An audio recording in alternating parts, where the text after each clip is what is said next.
Should cut the grass first. We're in the swamp. What's up, y'all?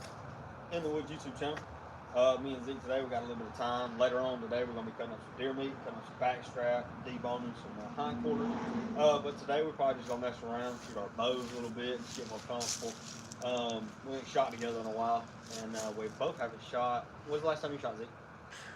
Probably Saturday. Saturday? Okay, I don't even remember when the last time I shot was, but I need to.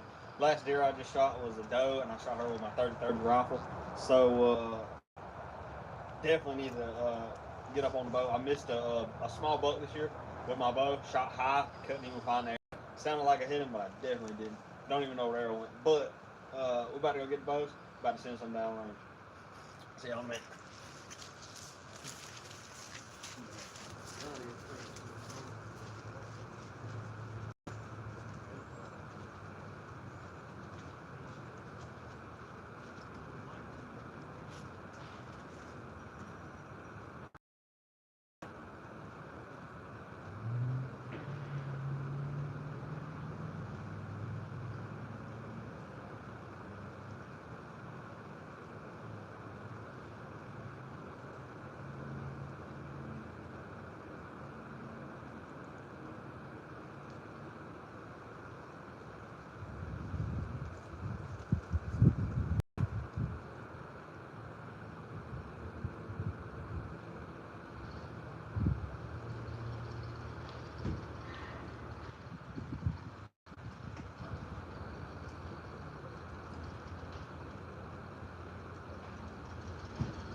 Yeah, I believe so.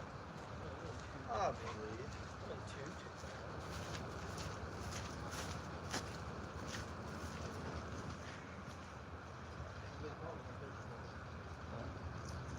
What's up, guys? Zeke here with In the Woods, VA. Gonna be doing a little bit of shooting at the course, phase 4 out. I don't believe I've had the opportunity to show you guys, but I did acquire the UV slider, vertical 3-pin. Not sure if you guys can see that. I'm not quite sure what all I've done since the last video, but I have refletched. I'm running the AAE Air Razor 23s with a boning topographical glow in the dark wrap. Still running the VAP TKOs, 300 spine, V1s, just the stock aluminum outserts with the G5 Megameat BPMs. But we'll get after it.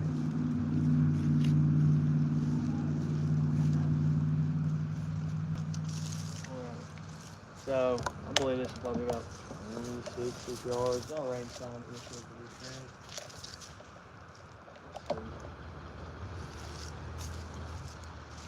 Y'all give us a minute. This is our first live. We're trying to get everything set up here. 27.8 yards. By God. About to whoop something down range, son.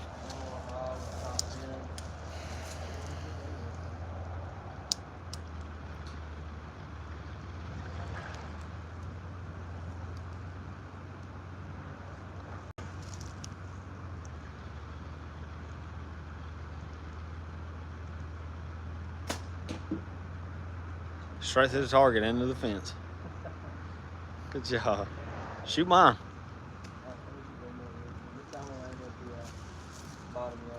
Yeah, you good.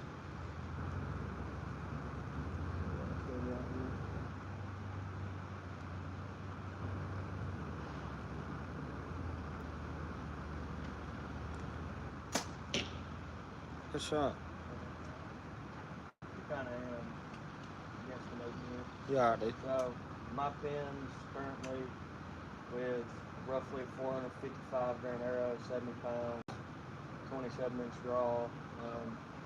Top pin is at 20, second pin is at 36, and third pin is at 52. So doing a little bit of guesstimation here, a Kentucky windage.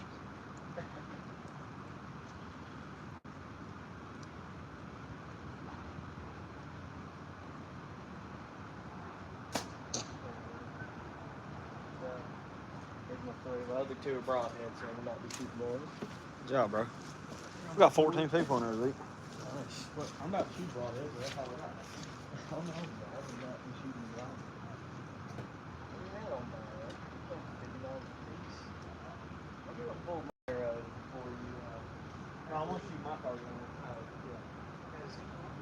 I got full. I'm wasting a broadhead. About to sling one down range, old broadhead boy. If it is.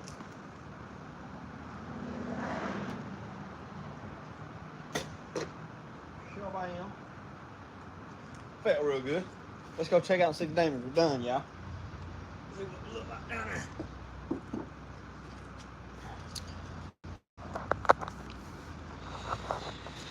Let's see. Which one were you talking about, Misty Lawson?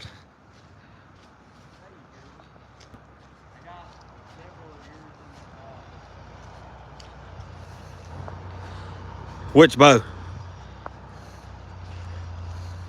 There you go, y'all. That's my arrow right here. Put my 20 pin on it. A little low. It's all good. This is Zeke. He's just warming up right here. Both of our bows are Matthews. Both of them. Mine, oh man. Yeah, the one that I just shot is a Matthews Halon 6, 2017, if I'm not mistaken. 2017. Our brother actually has a bear as well. He uses it and he likes it. Excuse me. Found your practice tips, by the way. You did what now? Found your practice tips. They're over there sitting by the bow. Hey, what kind of bow do you have, Zeke? It is a Matthews Phase 429. What year? Now you're really thinking. 22, 23, 24? I think it's 22 or 23. I mean, you could look it up, really. I couldn't tell off the top of my head. Okay. But I know it came out the same year the Hoyt RX-7 came out. Okay. Missy Lawson's asking if what bear bow does our brother have? Well, Jack's isn't a bear. His is a Mission Hammer. I got it for him for Christmas. Probably, what is that? Been 3 years ago now. We bought it from Mitch's Pro Shop out in Canton, Georgia, and he's grew like a weed, so he's about outgrown it. But Uncle Gene's bow is just a plain Jane Bear Adapt. It's the 55 to 70 pound limbs. I think he's running like 68 pounds at a 27-inch draw. Okay. So might have some videos coming out about that after the season ends. He's wanting to make a few changes with it. We'll just have to see. I think he said he wants a new sight instead of the Fatal 4 from Trophy Ridge that he's got on it that came with the RTH package. And I think he said he wants a bigger sight for more light. He's an older gentleman, and so his eyes don't work the best, and he just wants more light, considering most of our opportunities around here tend to happen more so in the late evenings, and getting light into the sight housing through the peep and to your eyes is pretty big importance when it comes to making an accurate shot later in the evenings or really early in the morning. I believe I run a 3/16 peep with the UV sight. It works for me at least. I think Skylar's running a 1/4-inch peep with his IQ bow sight. I could not tell you the millimeters on the sight itself, but Show them in bows. so Just go down the line.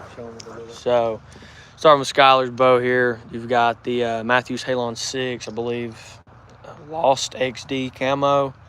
It's actually a pretty funny story behind this bow, and if you guys want to know about it, just let us know in the comments. But he's shooting the VAP, standard VAPs, 4mm arrows, standard Victory Blazers, pretty much is what they are. for the fletchings. What's your draw length? I think it's 26.5, right? I think it's 26.5. 85% let off, same thing I run. I think he's running just a standard QAD rest. I think it's just a standard QAD ultra rest. Shooting the knock to it release, which you can see right here. Very good release. I actually had it first, so. And that's pretty cool, Misty. I've been back and forth with Hoyt and Matthews. Actually, given my garage wasn't such a mess, I could actually show you my first compound in there.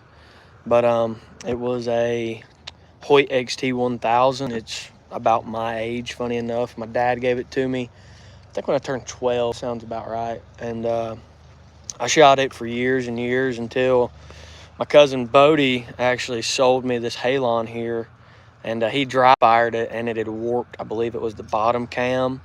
So I took it to Mitch's, got that fixed, and then over the span of time that I had owned it, ended up giving it to Skylar here. What was that, like a birthday present or something, I think? I think you just bought a new bow. Yeah, it was something like that. Yeah, I bought that Hoyt, and so yeah, he acquired ownership, took it to Gable Sporting Goods down in Douglasville, a bow shop that I'd bought the Hoyt from, and yeah, shout out to good old it's Dustin down there at Gables. He's great, probably the best bow tech I've met. He showed me a lot when it comes to working on bows. I actually own a bow press, and I do a lot of my own work, not all of it, but I do some of it. It's pretty fun stuff, and you're funny. But Dustin showed me a lot, and shout out to him at Gable Sporting Goods in Douglasville. If you live in Georgia, and I mean you want a good bow tech, if you don't already got one, and a good pro shop, Gable Sporting Goods is always a good place to run to. It's where me and Skylar go. So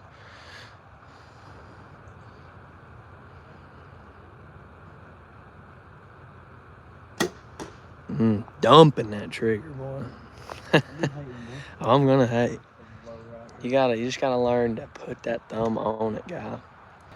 But no, I don't. Skylar, did you do any archery in school with Boy Scouts or anything like that? No, I mean, I don't believe. I wish I'd have gotten archery a long time ago. Yeah. What, recent 5 years? Probably, 8 years, yeah. probably? I mean, I think the first time you really started shooting was whenever I handed you the old Hoyt for a little while. There we go. That looked a little better.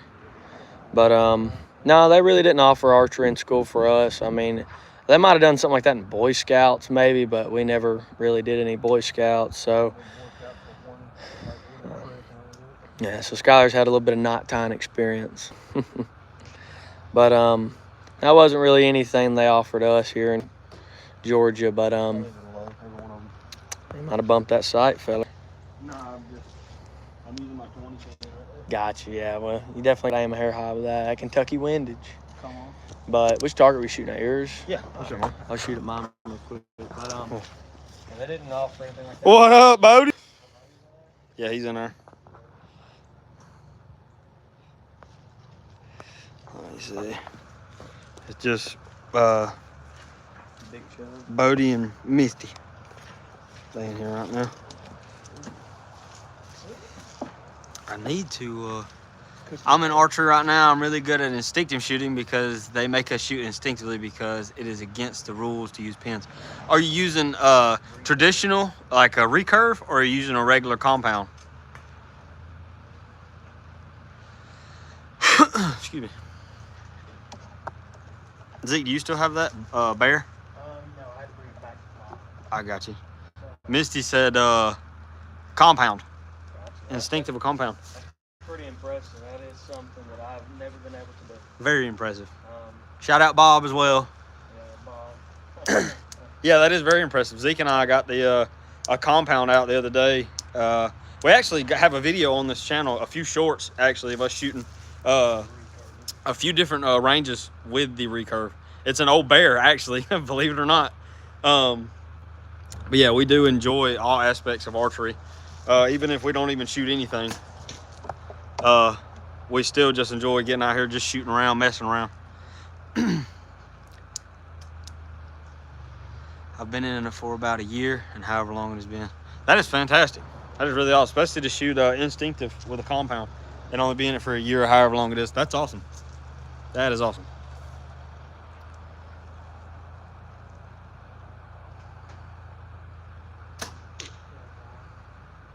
That thing going so fast you can hear it when it pops. Fing, fing. Like 280 foot per second, roughly, with this setup. Nice. I've been contemplating doing something just a little bit lighter. Contemplated with the new 2.50s and the Victory HLRs. These are Victory arrows. I've had a really good experience with these so far. Especially with the carbon weave, with the TKOs. Oh man, tough arrows. I've shot it through that fence back there. Shot it in the rocks. I've hit metal in a 3D target. I mean, they just keep on pushing. I mean, of course, anytime you have an arrow shot like that, please check the arrow and make sure that it's not broken or any kind of cracks or anything. The last thing you want to do is be pulling back and. Bodie said, "Good looking bow." Sorry. Oh yeah. Shout out Bodie. He was actually the original owner of this bow. He was actually the original owner of both of our bows that we have right now in our possession. He was actually the one that picked out the full fluorescent orange on the screens that they and I like them. I'm going to keep them. I'm probably, when I get it restrung, I'll probably go back to fluorescent orange. Just clean look.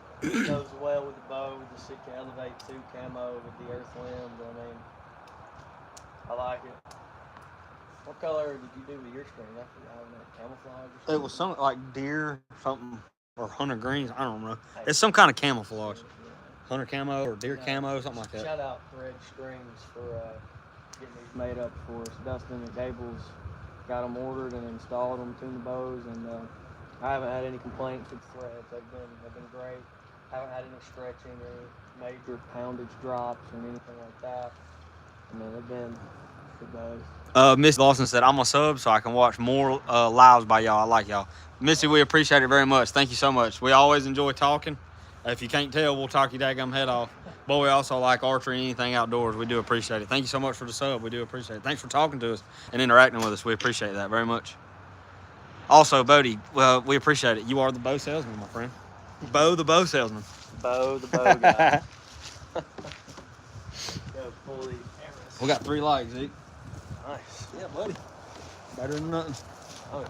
Well, considering it's our first live, I mean, No problem. Well, I'm shooting super low. I can see it on mine. Every one of them low. Look how low they are. yeah, we're up to shooting 30 Yeah. I'm shooting high. I am kind of team gapping here. Bodie said I cut deals. He does cut deals. He cut me a smoking deal on that Facebook. There you go. I'm gonna use my 30 pin next time. Yeah, you'll probably hit a hair high, so just aim behind 30 at the target. Yeah. I'll aim dead center. Maybe probably a little low, but yeah, boy, a little low with a 20 pin. What was it? 26 and 0.8 or something? 27. 27. Hold that side for me. Oh yeah, man. And shout out to the Morel Yellow Jacket targets for the money.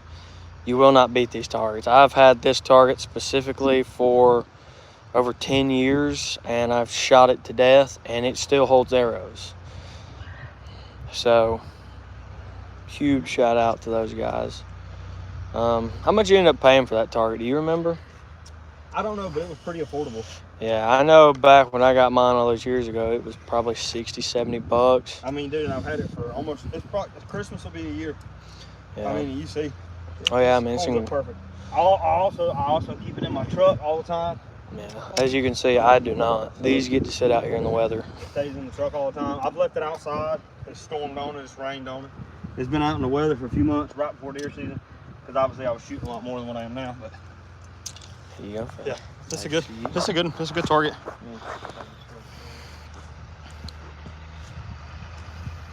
Bodie said I cut deals, folk. There you go. There you go. Let's step her back to 40, Fred. Let's get that 40 pin of yours. You don't got that thing sighted in you. I don't. 40 don't really matter that much to me. I ain't gonna shoot none of it within 40 yards. Let's shoot back 50 if you want today. Mmm. I was shooting 75. I think it's Sunday. Yeah. And funny enough, one of my coworkers pulled up beside me in a truck. I was standing out there by the ditch. Here? Yeah. Oh, dang. And he's my head engineer. Yeah. And he lives up in that subdivision with the McMickens. How much property do y'all have? Not much. Not This much. property you see here is a place I rent. Technically speaking, the lot itself extends back there to that patch of woodland. Yeah, They can trying to see here. Right yeah, there. all the way to back there. However, my landlord does have this fence put up. He's got some things on the other side of the fence that he does. He owns several properties, but in terms of actual hunting acreage, I mean, we really don't have a ton of access. I've actually been doing a little bit more public land hunting this year than years past.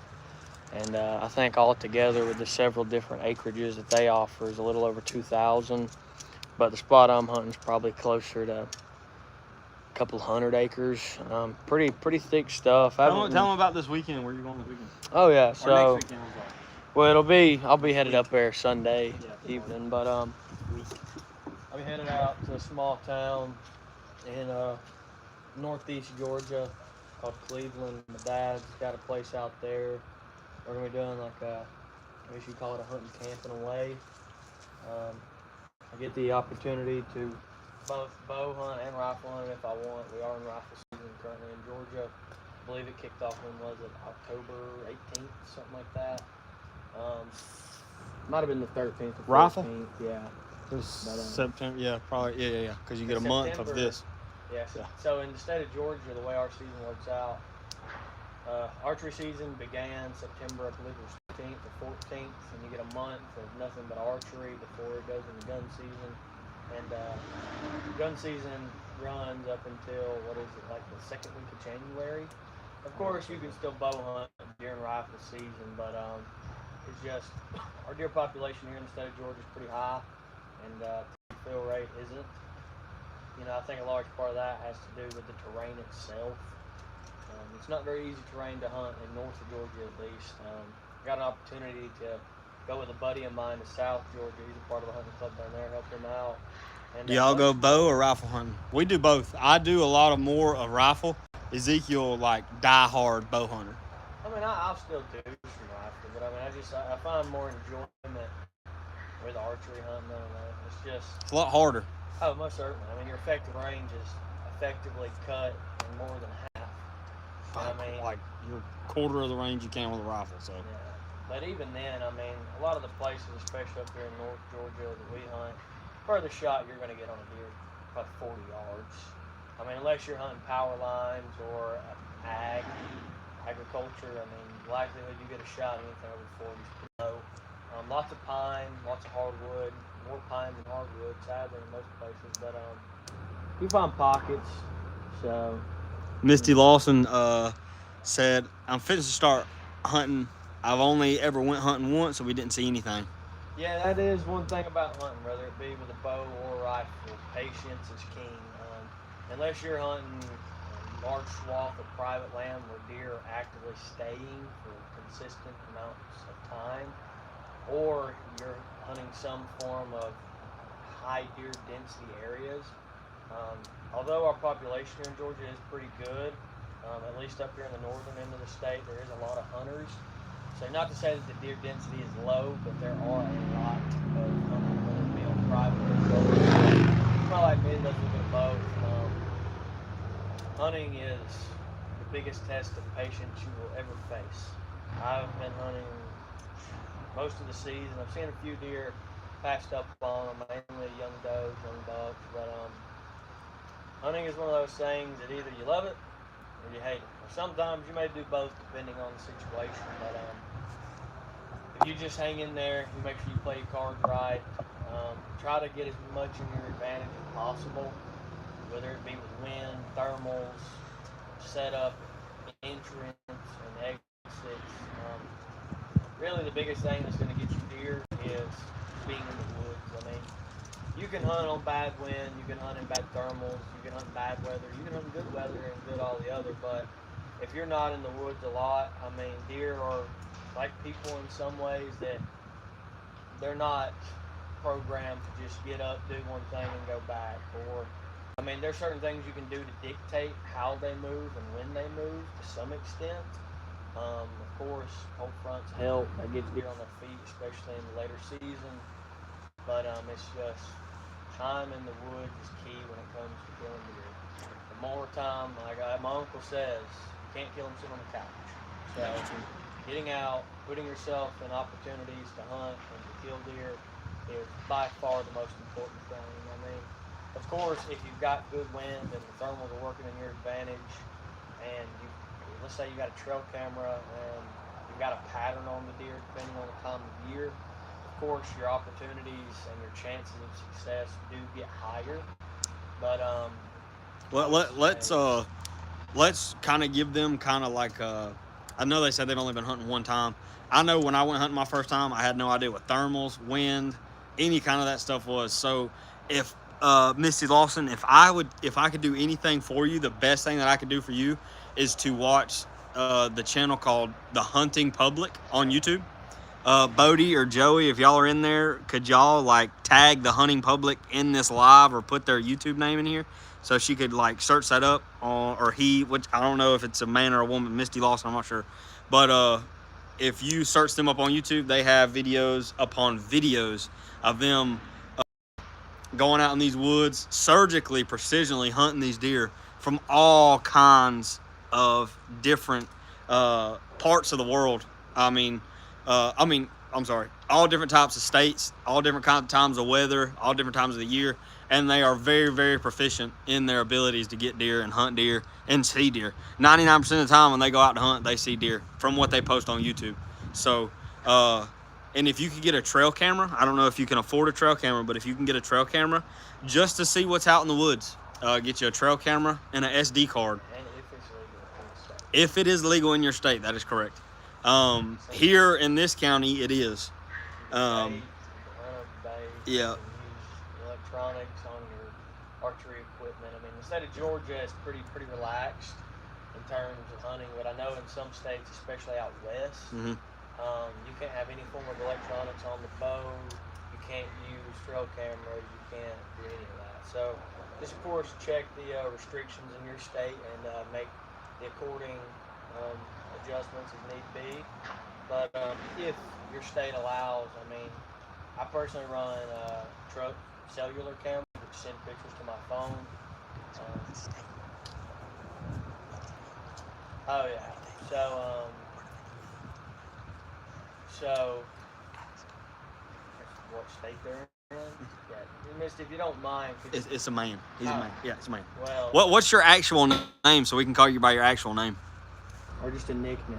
Yeah. Whatever you want to be called. We'll call you Goose. We'll call you Maverick. Whatever you want. Braxton. Braxton. Of course, what I would recommend is just look up the name of your state that you are currently residing in, or that you plan to hunt in if it's not the state you live in, and just look up, what are the regulations around hunting. He did say his grandpa has trail cameras out right now. Oh, well, there you go. So. Perfect. So I'm going to assume that's private land. If you're going to hunt private land, if he's got them out, then I would feel pretty confident to say that it's probably not illegally doing this. So if that's the case, maybe just ask him, hey, do you mind if I put a trail camera up somewhere? Yeah, it's private land. Okay, perfect. So if you've got a pretty large swath of property, like if he owns, he said about 160. Oh yeah, man. So if you got 160 acres, that is a plentiful amount. So given that you've got the opportunity, I mean, one thing that you really should probably look into, especially depending on how much you know about the 460 acres. Do you know if it's mostly hardwoods like oaks, or is it mostly evergreens like pines? So that can kind of dictate how your animals are moving. Of course, we've got a lot of hard oaks, and in the state of Georgia currently, the mash crop this year, the acorns, have been Bodie, do not get Braxton in trouble telling him about a spotlight and a rifle. Yeah, let's avoid. Stay away from that. You want to stay away from green jeans as much as you can, and that's a good way to get caught by the green jeans. Good way to get your guns to it, go to jail, and have everything else. Yeah, just stay away from that completely.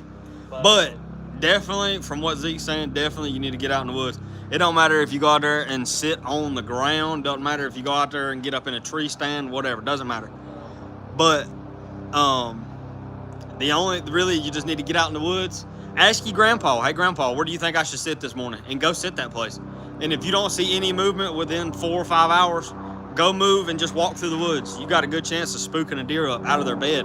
They could be laying down and they could just run away.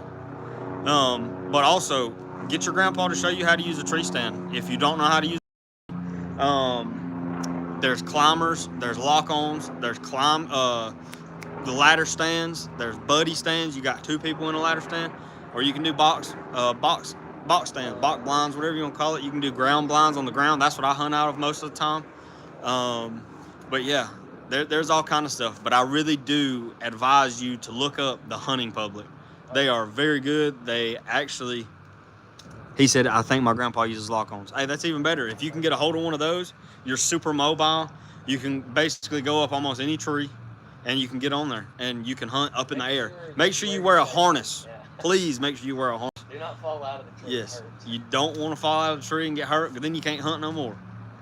Another thing that I will say about the hunt public, most of those guys are hunting big woods, so mainly large swaths of property. I mean, given that, in my opinion, 160 acres is a pretty large swath. Still be mindful, though, most deer have a home range that is a lot.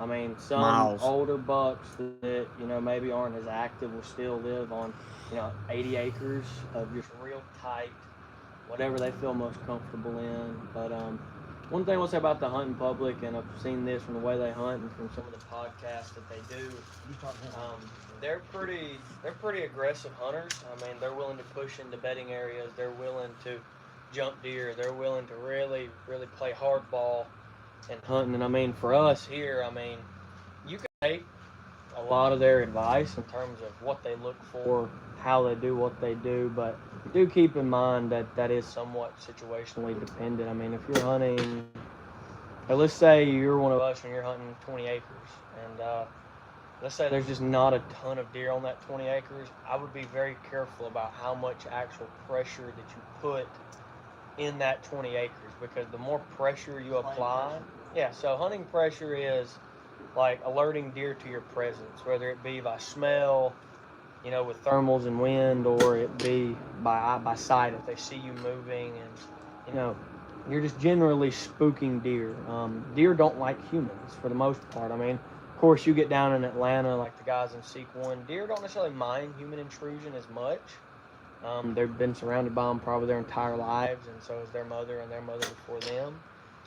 But especially in big wood settings, I mean, I don't know how active your grandfather is on that 160 acres, but especially if the deer aren't used to people, I would be very careful on how much pressure you put on the place. A good gentleman to watch if you want to learn how to hunt without giving a lot of pressure is a gentleman by the name of Bill Winkie.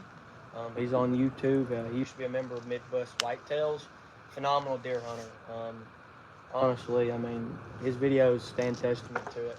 Dude has killed world-class bucks for probably as long as I've been alive, if not longer. And he takes a very conservative approach to deer hunting. He tries to catch bucks when they're moving on the outskirts of their travel routes. And I mean, there's a reason he's as successful as he is. I mean, but of course, with anything, I mean, there's different styles to it. I mean, if you follow more of the aggressive approach like the hunting public, you may see more deer on a more consistent basis, but just know that if you do alert deer to your presence and they know they're being hunted, they are going to be harder to hunt. Try to think of it like catching a chicken in some ways. I mean, if you're trying to catch a chicken and he knows you're trying to catch him, you're going to have a hard time catching him compared to if you stand there and you walk by and you grab him. I mean, of course, chasing chickens is fun, but it's pretty hard considering you could kind of stand there and grab him. But all that just to keep in mind. I mean, of course, if your grandfather has hunting experience, please talk to him. There's a reason that wisdom is a thing, and especially if he's had success hunting, or just ask him, say, hey, Grandpa, I'm really wanting to really get into this a lot more. Do you got any advice? Let's sit down and talk. How do you approach hunting this wind? Where would you sit here? Do you know if there's any oaks in the property? And if so, are you seeing any activity on them? So on and so forth. I mean, just try to get as much knowledge as you can over the property you're hunting, whether it be through scouting in person, maybe looking at some maps, like topographically, LiDAR, whatever. I mean, just as with anything, the more knowledge you have on where you're at or what you're doing, the likelihood you succeed goes up a lot. So, highly recommend talking to him about that.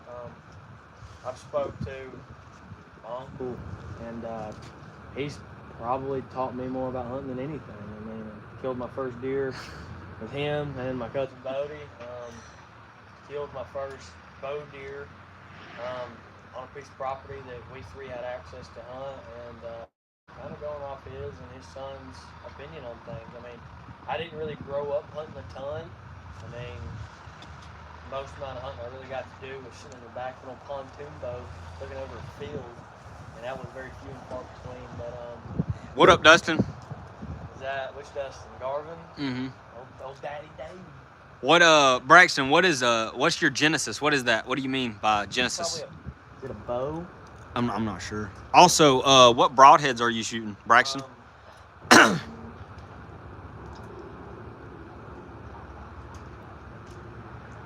Bro, Braxton's our top fan, my guy. We appreciate you, Braxton. Really, thank you for talking with us. We appreciate it. Oh, slide this over so they can see your target down there. Mm-hmm. You good? Keep doing anything. What target you shooting? Yours? Yeah, I'm shooting yellow. Okay. That wasn't a great shot.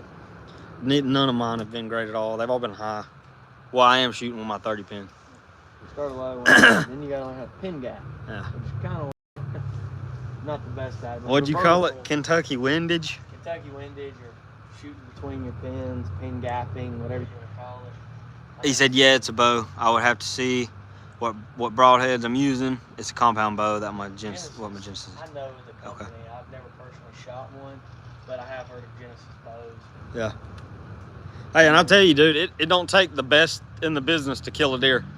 It does not take the best in the business to kill a deer. All it takes is for you to get good with the equipment that you have to send the arrow down range and kill that deer.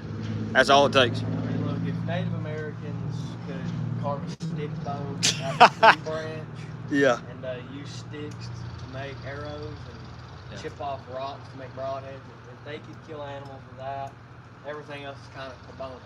Right. I mean, he said that's what he uses for archery. Yeah. His Genesis.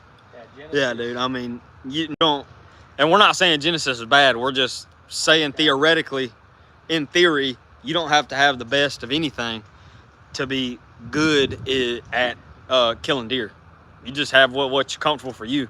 There's people all around the world that shoot Hoyt. There's people that shoot Matthews. There's people that shoot Bear. There's people that shoot Bowtech. It don't matter what it is. Whatever you prefer and whatever works best for you.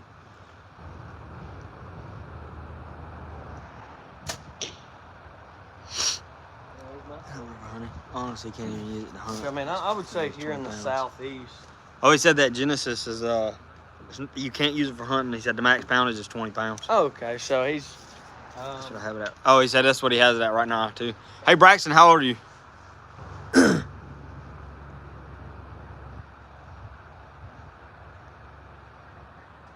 He's 11. Heck yeah, dude. Young hunter. Straight up, dude. So that's the way to go. So you're actually at an earlier start than even I. Yeah. Of course, for hunting purposes, you do want to have more poundage. Our younger brother Jack, who was officially 15 this month. I don't even really know what poundage he's shooting, but I mean, when he first started off, when was it, 2 or 3 years ago now? Yes. By the time he was 12, 13. 12 or 13 or so. He was not pulling much poundage, but in all honesty, just to get good roots in with hunting, pull what's comfortable, make sure that your draw length is correct, and really just focus on executing good shots. I mean, that was something that I struggled with for many, many years in archery, especially first starting off, you know, as with most people, especially at least in the Southeast, start off with the old index, the wrist rocket. He said that, he said, yeah, I'm trying to learn at a young age. My bear is 45 pounds. That's my hunting bow. So 11 years old, pulling 45 pounds, that's fantastic, dude. Keep at it, dude. Good. Keep at it. Whoever's teaching you how to do it, how to hunt or whatever, keep at it, son. Keep at it. Another thing also keep in mind, though, is just, you know, don't overbow yourself, so to speak. you don't want to start getting in bad habits with form. Like, I mean, of course, this is variable per person, but you don't want to be. I outshot you. Oh, fair enough. Like, you don't necessarily want to be sky drawing like that or anything crazy. I mean, I personally like to follow Chris B's way of drawing. I like to use my bow as leverage against my draw. I mean, I usually start off with my bow above my head, and then as I draw, I tend to lean it forward a little bit and let the pressure of the bow fall and help me separate it. So always remember, try to keep that elbow high to prevent injury with your shoulder, your rotator cuff, trapezius. I mean, alongside several other muscles. Keystone Marlboro will absolutely not get your draw weight up. That'll lead you to jail. Just stay away from the Keystone Marlboro. But another thing just to keep in mind though is, shot execution. This is actually something that. Oh, you said my dad is mainly teaching me, and I don't sky draw. I draw normally. Well, that's good then. That's perfect. So keep on that track. Dustin said, "Yeah, you will shoot a roof of a barn. Learn from experience." Yeah, definitely. Just pay attention when you draw. Just pay attention. Hey, it happens. It's okay. It happens, dude. Dude, you see this fence right here? Yeah, it's got holes on it. The first day that I shot Zeke's UV button, dude, I'm talking about. I told Zeke right before it happened. I said, dude, if I shoot your arrows, them arrows right there in that target, I said, dude, if I shoot those arrows and I miss the target, I promise you, I'll buy you all brand new arrows if I break your arrow. I'll be doggone first shot straight through the daggum straight through the fence, dude. It was so bad. That is one of the biggest things in archery. You have to be comfortable. Zeke, what happened at Gables whenever you drew back? Yeah. So when I first bought my Hoyt RX-5, I was at Gables Sporting Goods in Douglasville. And the bow tech there, he was helping me get it set up, and I had a set of sunglasses on because it was pretty bright outside. But and I went in there. I was shooting that knock to it that Skylar has now, and we were just trying to paper tune the bow. And he's got a little like hallway-ish style room that's got a target in the back, and there's paper tune in front of me. Well, of course, as I'm drawing the bow back, I'm trying to really get a feel for it because this is my first opportunity to really shoot the bow. And as I get into my anchor, I had a silicone like neck band around my sunglasses so I could just rest them around my neck. And my trigger of the knock to it, the barrel of the button got stuck in the silicone. And as I was trying to fight with it to get it out, it fired. I activated the trigger and I shot a $20 Easton FMJ. What about into the wood behind? What about when your jacket caught your release and you launched the VAP Elite 20 foot over the target at the house, about killed the neighbor's dog? Yeah, so this was at my mom and him's place. We were out shooting in this field, and the way the land kind of lays out is we're kind of in like what we would call a holler in a way, or like a bottom. And we had a 3D target set up, and we're shooting this way from it, kind of gaining, and we lose elevation at first and kind of gain it back to the top end. And we're out there shooting, I don't know, it was probably September, October, and I can't remember who all was out there. I think it was just me and you. I know there was Bodie out there with us. I have no clue. I can't remember anyhow. I wasn't there. So it might have been me and Bodie. But anyways, I go to draw the bow back, and this was before I got in a really good habit of really keeping my wrist inverted and keeping the button away from any kind of material that's not my thumb. Mm-hmm. And as I was drawing it back, I had my hand like this, and I ended up like catching my shirt collar, and it just launched a $25 VAP into oblivion. And I was like, dude, what just happened? I thought the release misfired, but it didn't misfire. I just wasn't paying enough attention. So that was a pretty costly adventure that I went on. He also said, back to the question earlier about the broadheads. Oh yeah. He said I looked at one of my arrows and it no, because I bought the arrows at Shields and they already had broadheads on them. Either he's got broadheads or practice tips in. I'm not sure. But hey, when we get back over there, we'll show him. I'm gonna pull my arrows. Right. But I do want to notify everybody that I did actually outshoot Zeke. My group was way tighter than his. I just want to let everybody know. I just want everybody to know that. You want to shoot groups, we can shoot groups. Let's do it. This time we'll shoot who's the best group is. All right, well, if I knock a back of my arrow, you're buying me a new nocks. I can show you my collection of nocks that I've shot out of the back of these arrows, funny enough. But one thing I will say about broadheads, Of course, you're only really going to use them in a hunting scenario. I personally run the G5 Mega Meats. It's a 3-blade, 2-inch cut, and man, they just wreak havoc on whitetail. I haven't had an opportunity to hunt anything else with them, but I mean, I'm not a huge advocate for shooting right behind the shoulder with a bow. I mean, if you've got a high-powered rifle, yeah, sure, take a shoulder shot or try to tuck it in there. But let me walk into my garage real quick. I'll show you one of these Mega Meats.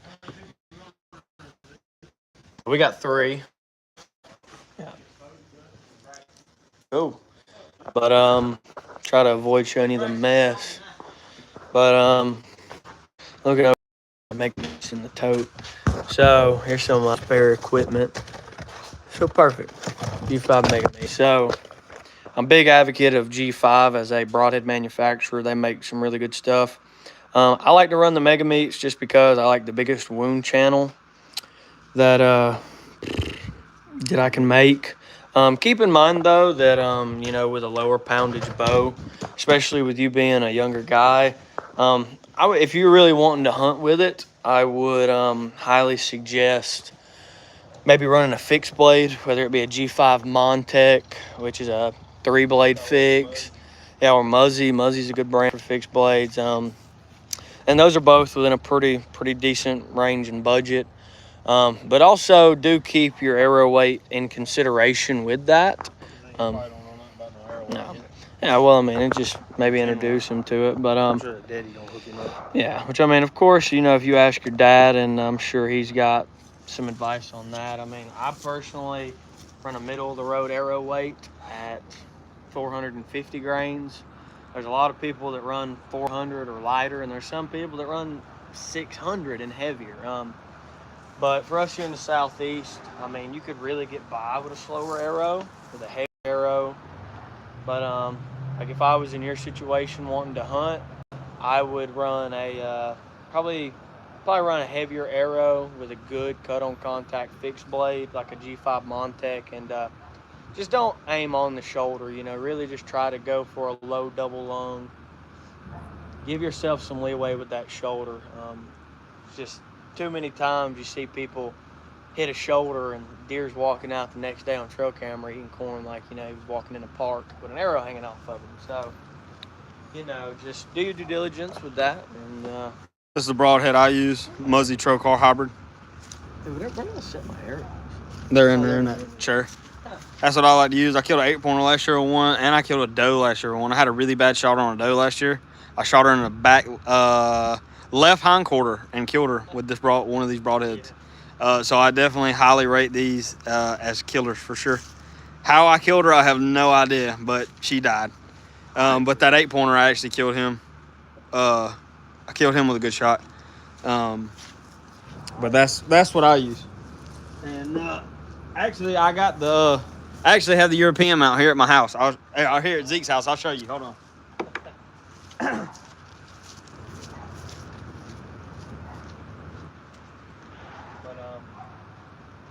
just really practice on shooting. Wait a second, I thought I'd seen a comment that you read me his comment? He said a minute ago something about the draw length or something. Yeah, he said that was a good draw length at distance. That's what he said. Draw length is definitely something that you need to be mindful of and really pay attention to.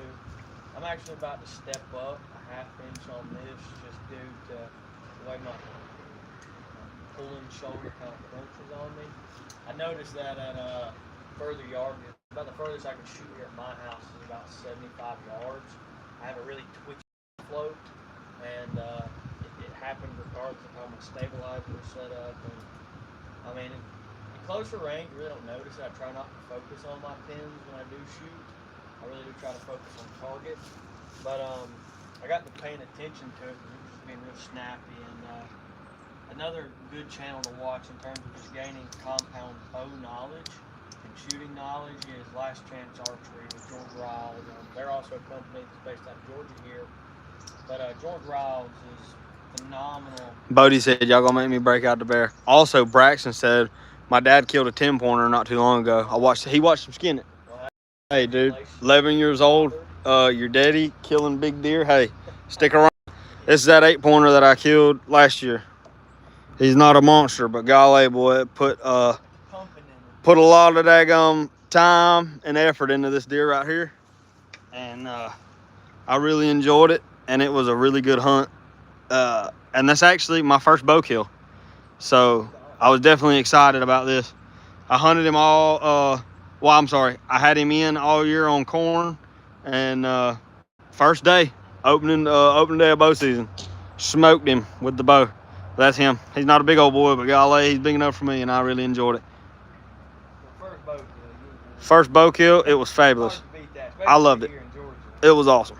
You don't find, unless you're down in Atlanta or South Georgia, but up here in North Georgia, you don't get massive deer, at least that I've seen. And I think a lot of that has to do with terrain or pressure and having to keep that.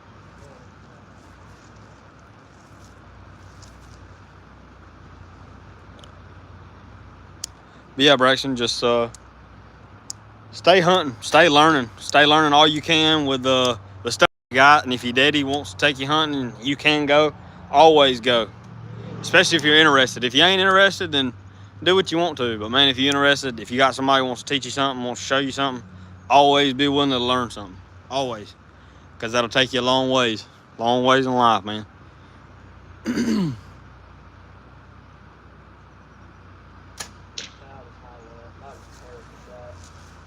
Yeah, you ought to beat me on this one. I hope I do, man. I really do. We're trying to see who gets the best group down there. We'll show y'all whenever we get done shooting up here. We'll take y'all down there. Whenever. How far was you? This is 27 points. I'm using my. So we're almost at 28. What you call it? Yard.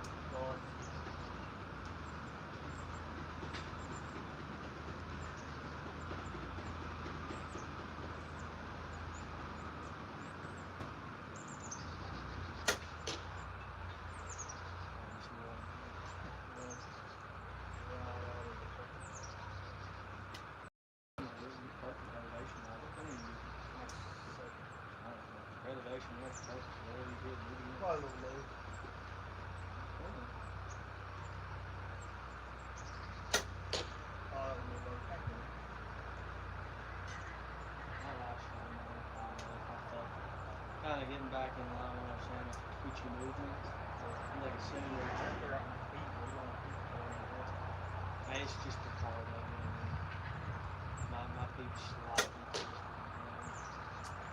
That sucked. That was a horrible shot, bro.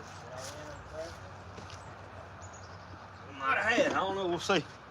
Let's go see what this group looks like, y'all.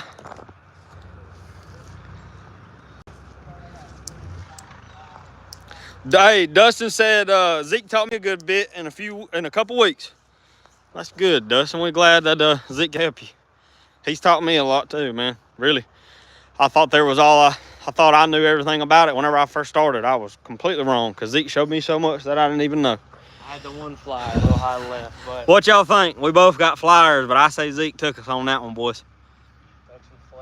Look at this. Actually, I think I might have hit the knock because if you look at how this trajectory is, it looks like it glanced off the arrow and kicked that way. But I'll say I mean, that's. he's dang close, boys.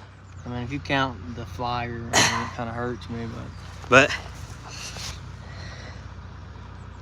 yeah, I definitely ain't beat him today. Good job, Zeke. Oh yeah, Braxton said you won, to be honest. Yeah, I agree, Braxton. Zeke spanked my butt on that one. He got me on that one. Sometimes throwing these arrows wears me out more than shooting a bow. As bad as it is to say. But just to kind of touch back on what I was mentioning earlier, just really having a good shot process. I mean, especially if you're shooting instinctually, so you're not really watching a pin float per se. I mean, I wouldn't say I've done anything similar to that to kind of get to where I'm at. I just shot at really close range on a target a little bit bigger than this, and I just wasn't worried about, like, let's say, just to kind of give you a visual, like Skylar's pins are horizontal 3 pins. So in his sight housing, it kind of looks something like that per se. And for me, it's a vertical 3, so it looks more like in a line. Just anyhow, one thing that I used to have a problem with, as soon as my pin would get in front of the target, I'd want to punch the trigger. Like my brain was freaking out. Ah! So what I had to learn how to do was to really take the pins out of my mind per se. You see how it's focused on the target, and you can kind of see through this. It's kind of what I had to start doing, and had to learn how to just let this float a little bit and then just execute good shots. But let's see here.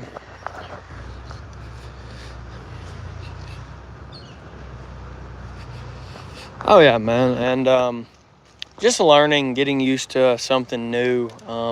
That was something that I actually went through myself. I'd always been a fixed pin guy, kind of like what Skylar's shooting on his bow, just a fixed 3 or 4 pin sight.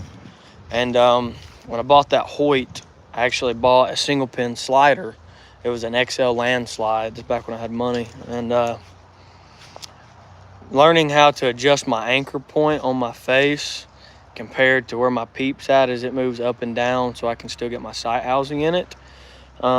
But of course, you know, man, I can share as much as I can here. But whenever you do start really shooting with a scope and with pins and stuff like that, your brain will take a preference, whether you like fixed pins or you like a slider or a multi-pin slider like I've got.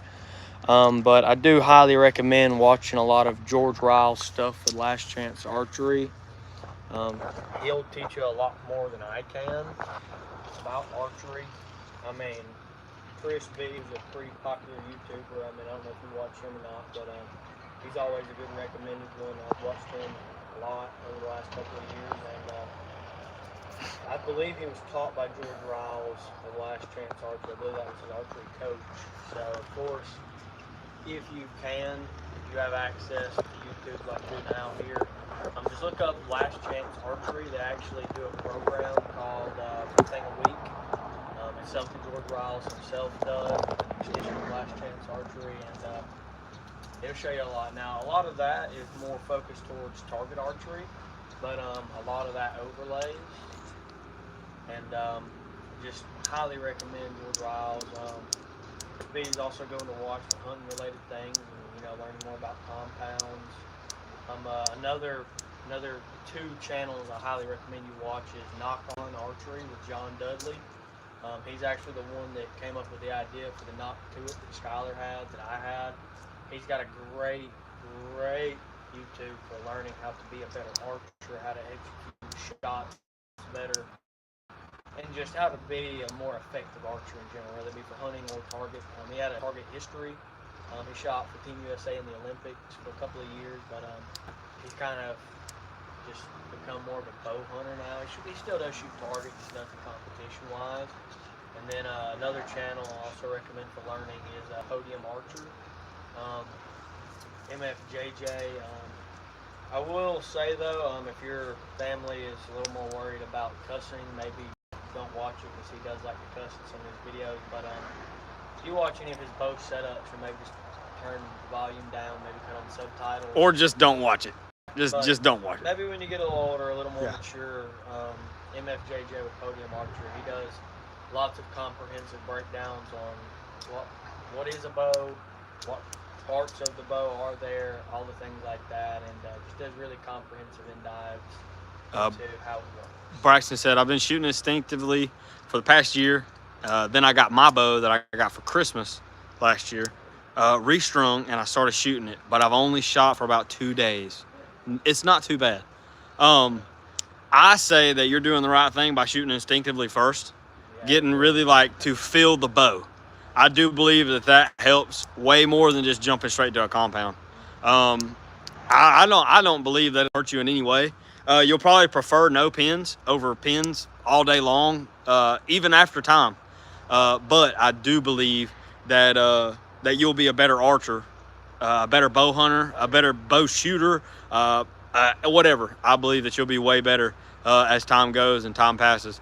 But Braxton, we're about to get off here. We've been on here for about an hour. We're probably going to do another live probably after Thanksgiving. Today we had just a good amount of time for everything to line up. Zeke, if you want to grab your bow, I'll grab my bow, and we'll stand here and we'll get us a little, a good video ending, and Put my arrows away. just show them our bows, I guess. We kind of, I guess, go over them. But Braxton, it was good talking to you, buddy. We appreciate you. Yeah, man, we appreciate the sub. We appreciate all the comments. We appreciate the like if you left us a like. Thank you for talking to us. Thank you for communicating with us. This, like I said, this is a Matthews Halon 6. I don't even know where the daggum thing is that tells you where it's at. Oh, right there. Sorry. I was gonna say copy of them also say. It's a Halon 6. I don't know if you can say that or not, but that's where it says it at right there. That's 2017 model. QAD rest, IQ sight. I run a 3-pin sight. I don't know if you can see that or not, but I run a 3-pin sight. IQ. I also run the regular VAPS arrows. How much was these? How much they weigh altogether? Around like 420. 420, 430 maybe. I'm not exactly sure. Like I said, knock on release. Sorry, knock to it. Whatever you want to call it. Knock to it, release, thumb button. Bad to the bone. Highly recommend. This is a great thumb button. Price. It is kind of pricey. I didn't buy it. My brother, yeah, he let me use it, and yeah. But I'll let Zeke go over his, and then we're gonna get out of here, y'all. So, Matthews Phase 4 Earth Limb Sitka EV2 riser. I'm currently running the bridge lock 10-inch stabilizer, also camera matched the Sitka EV2.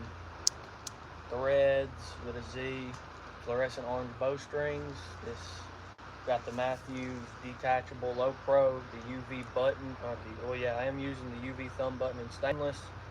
Got a QAD Ultra Rest is the integrated Matthews version. Funny enough, I don't know if a lot of people know this or not, but you can actually put the rubber dampeners in the MX1 that comes stock in the MX2. Pretty cool if you didn't know that. I've got the Be Real grip in gray, and I'm shooting the VAP TKOs. They're just like his, but they've got a carbon weave over them. Also shooting the 50 grain aluminum outs with the boning glow-in-the-dark topographical wraps with the AAE Air Razor 23s with the stock. I think they're just the stock VAP TKO Knox. The name eludes me at the moment, but that's kind of the setup, man. Good talking to y'all. Well, Braxton, we appreciate it, buddy. We hope you have a good afternoon. We hope your family has a great Thanksgiving. God bless you, son.